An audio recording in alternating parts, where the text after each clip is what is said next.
New Zealand just lifted the 2024 OFC Nations Cup as they beat Vanuatu 3-0. And folks, obviously this is not a surprise whatsoever, but there's still a couple things we can talk about. Let's start off with New Zealand, the champions of the OFC region.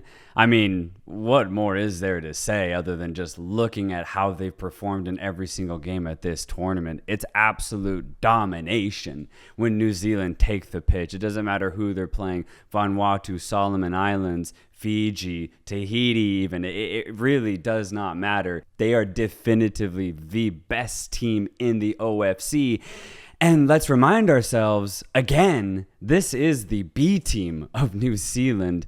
And, they wiped the floor with every opponent that they came across in this tournament. They also didn't even concede a single goal in all of their matches either. So this is perfection from a B team from New Zealand at the 2024 OFC Nations Cup. And for Vanuatu, they did lose to New Zealand twice. But I think for them, it really was just the moment of actually being here in this final and competing to the best of their abilities. I mean, they made history by making this final.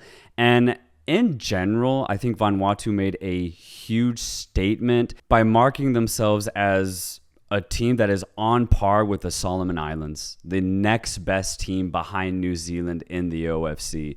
I mean, you compare the way Vanuatu played in this tournament to the next best teams, Fiji, Papua New Guinea, Tahiti, and the Solomon Islands themselves. Vanuatu were the best team outside of New Zealand. I think it made sense that they made the final. It made sense that they were able to compete in the final today as well.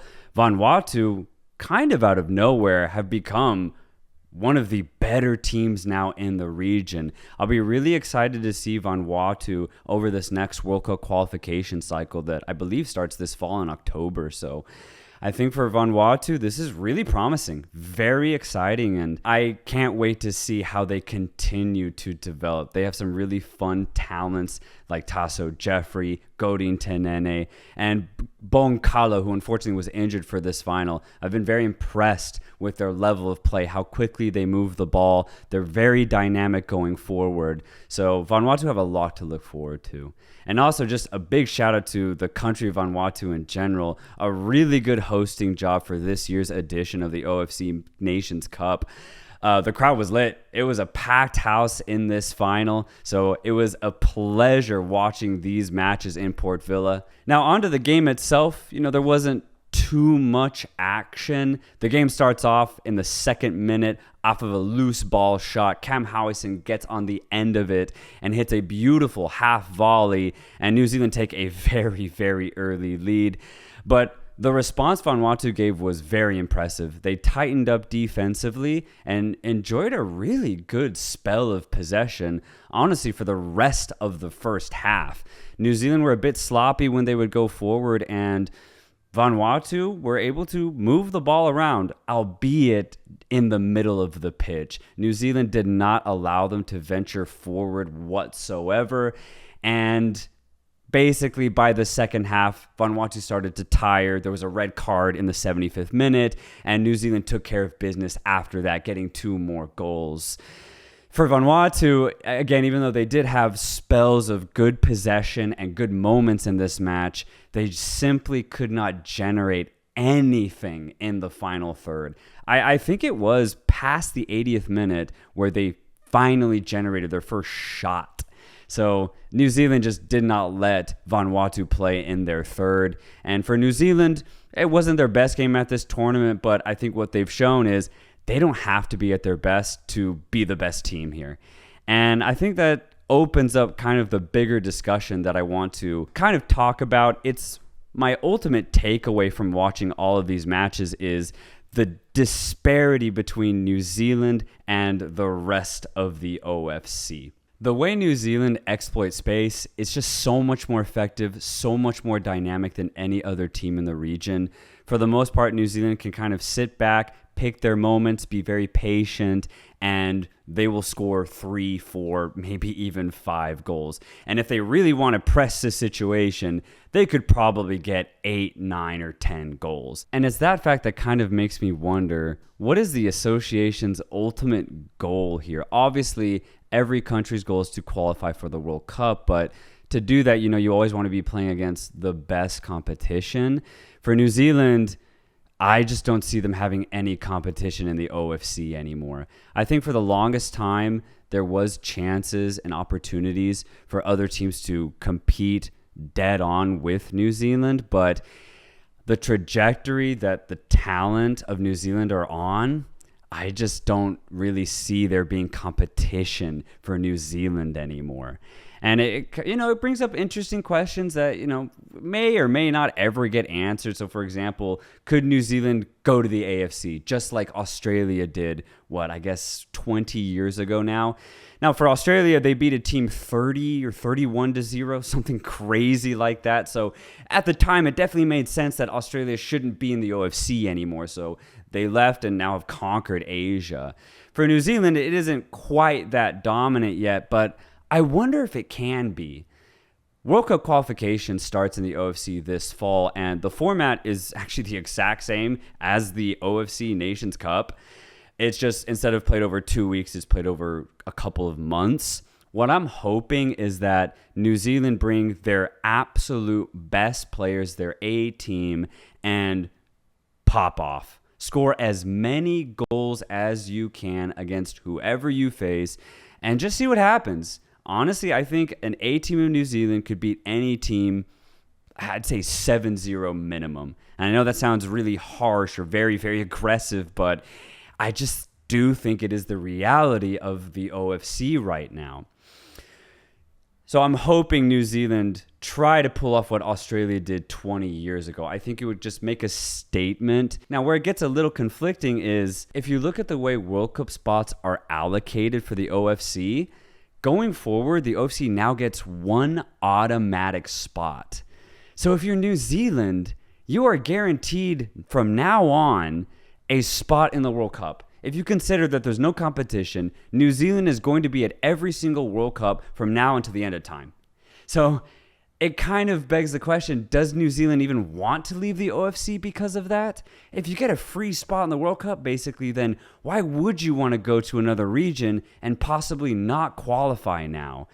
It made sense when Australia left because there wasn't a guaranteed spot and they wanted to get more competition. That way, if they could qualify, then they'd be way more prepared to compete in the World Cup. But now that New Zealand have an automatic spot, well, what if they just stay in the OFC, get the automatic spot, and then try to have more competitive games just in friendlies?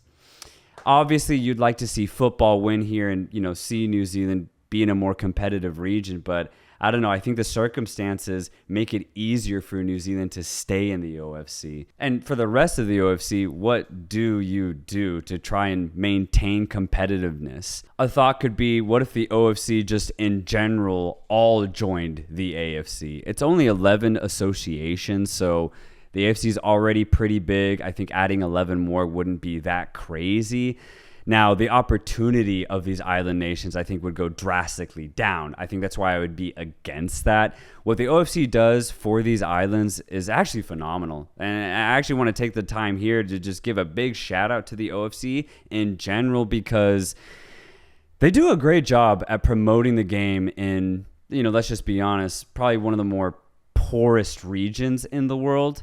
I think they do an excellent job of basically spreading the football wealth.